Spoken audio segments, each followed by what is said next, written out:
Hello, I am Lamisila Pamela Ngubane, and this is the Entity Dynamics podcast. Entity Dynamics is a culture development consultancy where we believe that culture creates behavior and behavior creates reality.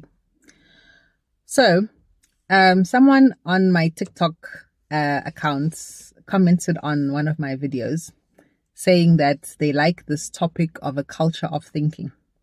And then it reminded me of when I was at WITS doing my PGCE postgraduate certificate in education. And our lecturer said to us, we must create a flag for ourselves. Like, let's say we had a country. What would our flag say or have on it? And which was a representation of our ideals, what we stand for. So my flag was just a white background with the word think on it, because I believe we need to think, So that lady or that person who said that comment, thank you for that, because, it reminded me of that. And I think when it comes to thinking, the highest form of thinking is to ask questions. This is my opinion. And then the highest question to ask, in my opinion, is the question why.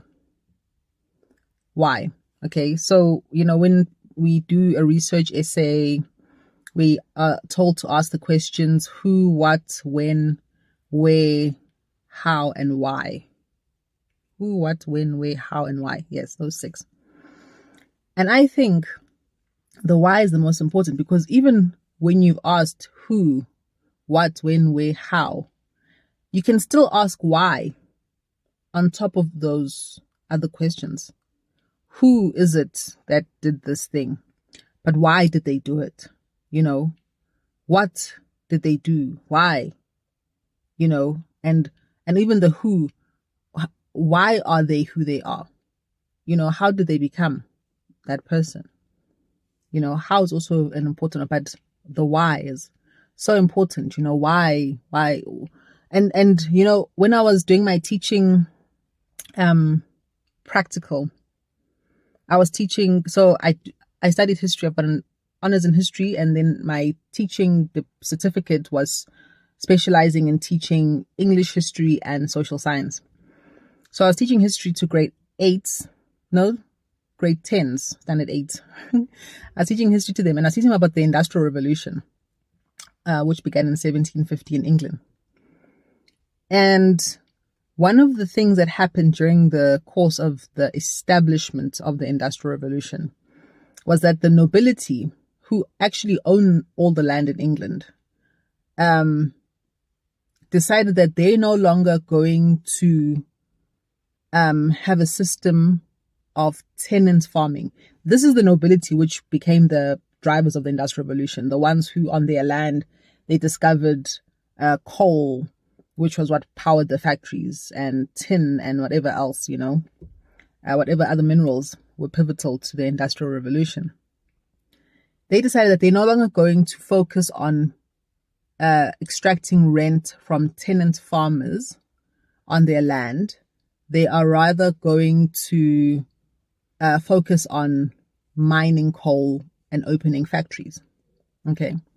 So they divided the land up, and each tenant was allotted a plot of land. And sometimes they built walls between these plots. Sometimes they just demarcated them. But what it did, and now, this is when you're asking the why. And the textbook didn't talk about the why, but it talked about the consequence of this division of the land. And what it did is that these tenant farmers before, so it was basically like a sharecropping type of setup where they would farm the land of the nobleman or noblewoman in some rare cases, and give a portion of what they had extracted from the earth as like rent, to the landowner.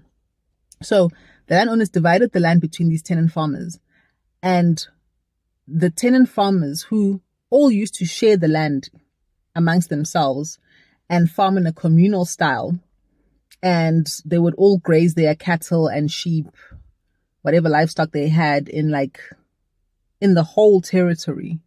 And they would farm in the whole territory and also maybe in their own little plots. But it was like a communal setup, and they would each help each other. So they'd each help each other with their different fields. Different people were planting different things. The cattle would all be able to graze wherever they needed to graze. So when this land was divided up, and sometimes with walls, what happened is that now, and the rules were set up by the noble man or woman who had done this land division, that the tenant farmer could now only use that land allocated to them for their agricultural production. So now, imagine you have 10 head of cattle or something, and they give you milk, and they used to be able to wander all over the place grazing. Now, you've only got this maybe 1 hectare land. Now, their grazing has been limited. They can't graze properly anymore. They can't be productive for you anymore. So what do? You have to sell them, because they're not producing for you anymore, because they don't have land to graze. They're actually overgrazing that small piece of land that you now have. Right? And then same thing with agricultural production. If you have cattle and you've got crops, chances are your cattle are going to end up eating your crops because they're so desperate for grazing. Right? Okay, so you get rid of your cattle. Now you've lowered your income. And now also, it's just now you and your family dealing with the farmland that you're cultivating crops on. And before, you used to be able to rely on your neighbors to help you with your harvest, and you'd help each other. Now it's only your business to harvest your land with your family. So what happened as a consequence is many of these families ended up having to go into work for these noble men and women who owned the factories, working in the factories. The men would go work in the factory, sometimes the children too, if the family was that poor. Then the women would go into service as domestic workers in the homes of these nobility. And then the children would often be sent to school during the daytime while their parents are away from home in the factories and the mines as well, in the houses, working for the nobility. So this is the why. This is why they did that. They demarcated the land in order to force the peasants into the factories, into the mines, and into the houses, and to force the children into schools where they would be instructed by a teacher how to think and how to see the world. Before that, it was a home economy that existed. The father was a farmer or something, maybe a cobbler as well in the winter time. The mother was a dairy product maker, maybe a seamstress, shoemaker, whatever.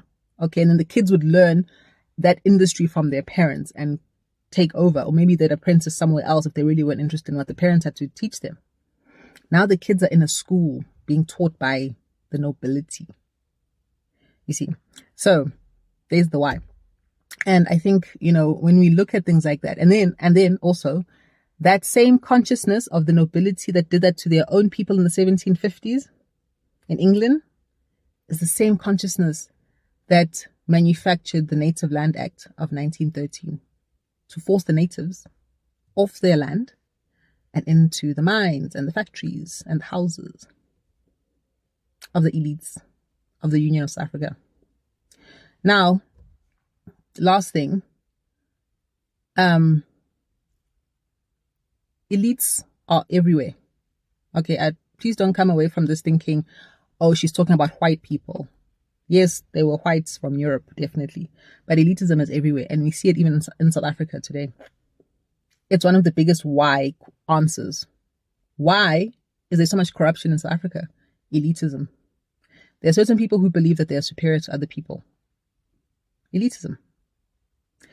Okay, thank you for listening, and I hope you enjoyed this. And please like, share, and subscribe, and comment. Thank you for the comments. That was also inspiring this video. And goodbye. See you next time. Bye.